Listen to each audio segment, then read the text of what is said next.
လေဒီဆိုလိုဘုရားကြီးရဲ့အသုံးနှုန်းနဲ့ပြောရမယ်ဆိုရင်သူကမူရင်းတဏှာရှိတယ်အပွားတဏှာရှိတယ်မူရင်းတဏှာရှိတယ်ပြီးရင်အဲ့ဒီတဏှာကြောင့်ထပ်ပြီးတော့ပွားလာတဲ့တဏှာလည်းရှိတယ်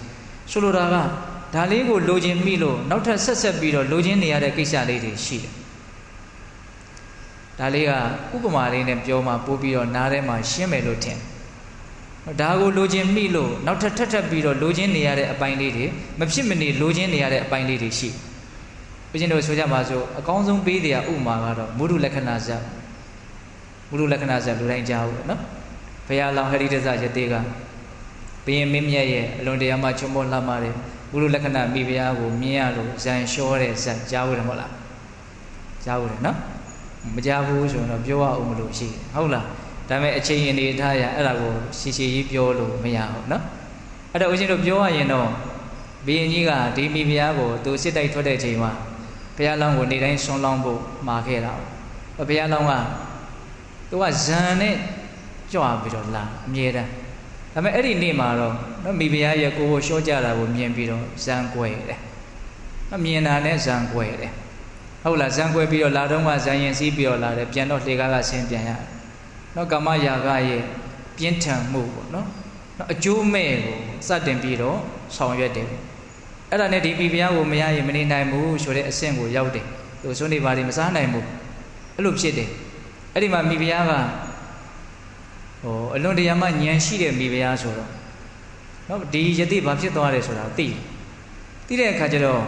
ဘင်းကြီးပြန်လာတဲ့အခါကျတော့ဘင်းကြီးကမေးတော့စွန့်ကံမလာတာလဲကြာပြီပေါ့စွန့်ကံကိုမကြွနိုင်အဲ့ဒါနဲ့ဘယင်ကလည်းပဲဒီဘုရားလောင်းယတိကိုအလွန်ကြည်ညိုတယ်ဒါကဘဝကပါခဲ့တဲ့တန်ရောစဉ်အနေထားတွေလည်းပါမယ်သူကရှင်အနန္ဒအလောင်းအဲ့ဒါနဲ့မိဖုရားကြောင့်ဒီလိုဖြစ်တယ်ဆိုတာကိုသိတဲ့အခါကျတော့အဲ့ဒီမိဖုရားကိုပေးတာမိဖုရားကသူ့ကိုပေးခိုင်းတာမိဖုရားကသူ့ရဲ့အစွမ်းကိုလည်းသူယုံကြည်တယ်ဒီယတိကိုလမ်းမကိုမရောက်အောင်သူဖြောင်းမြနိုင်လိမ့်မယ်တနည်းအားဖြင့်သူပညာပြနိုင်လိမ့်မယ်လို့သူ့ကိုသူယုံကြည်တယ်ဒီမိဖုရားဟုတ်လားအဲ့ဒါနဲ့စိတ်ချလက်ချသူ့ကိုပေးလိုက်လို့ပြောတော့ဘုရင်ကလည်းပေးတဲ့အခါကျတော့မိဖုရားကဘာလုပ်တုံဆိုတော့ဂိုင်းယတိနဲ့အိမ်အောင်ပြုရမယ်အနေအထားမျိုးအဲ့တော့ဘာလုပ်တုံဆိုတော့ငါကမိဖုရားဖြစ်တဲ့အတွက်ကြောင့်ဒီတိုင်းပုံမှန်လေးတော့မနေနိုင်ဘူးတဲ့တာမန်တော့ငါမနေနိုင်ဘူးအဲ့တော့အိမ်ရှိမှဖြစ်မယ်အဲ့တော့အိမ်မရှိဘူးဆိုဘာလုပ်အောင်ဆိုဘုရင်ကြီးအိမ်သွားတောင်းရတယ်တော့တောင်းတာပဲဘုရားလောင်းကအိမ်တောင်းလာပြီဆိုတော့ကရင်မရှိဘူးဆိုကရင်သွားတောင်းဆောင်းမရှိဘူးဆိုဆောင်းသွားတောင်းရတယ်ခေါင်းအောင်မရှိဘူးဆိုခေါင်းအောင်သွားတောင်းချင်းအောင်မရှိဘူးချင်းအောင်သွားတောင်းအကုန်တောင်းတယ်ပြီးလဲပြီးပြီဆိုတော့အိမ်သာတက်เสียအိမ်သာချင်းမရှိဘူးဆိုအိမ်သာချင်းတူးရတယ်တော့ပေါက်လားဒီမိဖုရားကိုရဖို့အတွက် तू နောက်ထပ်ရချင်ရတာတွေအများကြီးရှိလားစစချင်းရချင်တာကအိမ်လည်းမပါဘူးဆောင်းချင်းအောင်ခေါင်းအောင်အသုံးဆောင်ပစ္စည်းတွေဘာမှမပါ तू မိဖုရားကိုရချင်တာတစ်ခုတက်ပဲဒါဟုတ်လားအဲ့ဒါမူရင်းတဏှာနောက်ထပ်အိမ်ရချင်ရတယ်နောက်အသုံးဆောင်ပစ္စည်းတွေရခြင်းရတယ်နောက်ထပ်ရခြင်းလာရတာတွေဟာအဲ့ဒီမူရင်းတဏှာကနေပွားလာတဲ့အပွားတဏှာတော့ပေါက်လာဦးချင်းပြောတာအဲ့ဒါအကုန်လုံးပြီးပြီဆိုတော့ညရောက်တဲ့အခါကျတော့တော်တော်လေးသူတရားကြနေပြီသူ့စိတ်ထဲမှာမြင်လာပြီဒီကိစ္စတော်တော်မလွယ်ဘူးဆိုတော့မြင်လာပြီအဲ့ဒီလိုဖြစ်နေတဲ့အချိန်မှာမိဖုရားကသူ့ရဲ့မုတ်စိတ်ကိုဆွဲပြီးတော့ကိုယတိအဖြစ်ကိုအမှတ်ရပါအောင်လို့ဒီတစ်ခွန်းပဲပြောလိုက်ရတယ်တခါတည်းပြန်ပြီးတော့စိတ်အရေးလေသွားတယ်ပေါ့သူမှားတာကိုသိအဲ့ဒါနဲ့မိဖုရားကိုဘုရင်စီပြန်အပ်ပြီးတော့နော်လူတွေနဲ့အနေနီးလို့ဒီလိုဖြစ်ရတာဆိုတဲ့မူရင်းအကြောင်းကိုလည်းသူသိတယ်အဲ့ဒါနဲ့ဟိမဝန္တာကိုပြန်တဲ့အခါကျတော့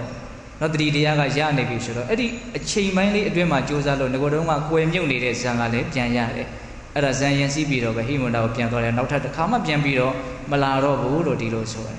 အဲ့တော့ပြောရင်တာကဘာလဲဆိုတော့တဏှာဆိုတာပွားလာတဲ့သဘောရှိနော်တခုခုကိုလိုချင်မိလို့အဲ့ဒါကိုအကြောင်းပြုပြီးတော့နောက်ထပ်ပြီးတော့လိုချင်နေရတဲ့ကိစ္စတွေရှိတယ်အဲ့ဒါဦးဇင်းကတော့လူငယ်တွေနားလည်အောင်တစ်ခါတည်းဘာပြောတုံဆိုတော့ဆိုကြပါစို့ဦးဇင်းတို့ငယ်ငယ်ကပြောတုံကတော့ကက်ဆက်ဥပမာနဲ့ပြောတာပေါ့နော်ကက်ဆက်နားထောင်နေတယ်ဆိုရင်ကက်ဆက်ဝယ်ရတယ်တိတ်ွယ်ဝယ်ရတယ်ပတိအိုးဝယ်ရတယ်မီးလာတာကိုစောင်းရတယ်မျှော်ရတယ်ဒီအတန်ကလေးကိုကြားကျင်တာနဲ့နောက်ထပ်ရကျင်နေရတဲ့ကိစ္စတွေဟာမစောဘူးအဲ့လိုပဲလူလောကကြီးမှာဒါဥပမာကိုပြောပြတာဒီပြင်ချက်တွင်ပြီးတော့စဉ်းစားစရာနားလည်စရာတွေအများကြီးမရှိဘူးလား ဒါကြောင့်ပိဿပေါင်းတော်တခုခုကိုရကျင်မိလို့ရှိရင်တော့နောက်ထပ်ရကျင်နေရတာတွေဟာလည်းလိုက်လာတတ်သေးတယ်သဘောပေါက်လားဦးဇင်းပြောတာအေးအဲ့ဒါဘာလို့ဆိုတော့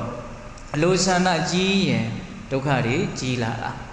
ဒုက္ခတွေရဲ့အကြောင်းတရားဖြစ်တဲ့လောဘတွေပါဆက်ပြီးတော့ကြီးလာရင်းဖြင့်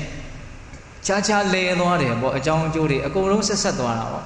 နော်လောဘကြောင့်လောဘဖြစ်တယ်ဒုက္ခဖြစ်တယ်အဲ့ဒီဒုက္ခပြည့်ရှင်းဖို့အတွက်နောက်ထပ်လိုချင်ရပြန်တယ်အလောဘတွေထပ်ဖြစ်ပြန်တယ်အဲ့ဒါနဲ့ဒုက္ခတွေထပ်ဖြစ်ပြန်မယ်ဒီလိုနဲ့ဘယ်နှမ်းကစပြီးတော့ဖြတ်တော့မှတော့မသိလောက်အောင်ရှုပ်ထွေးသွားနိုင်တယ်ပေါ့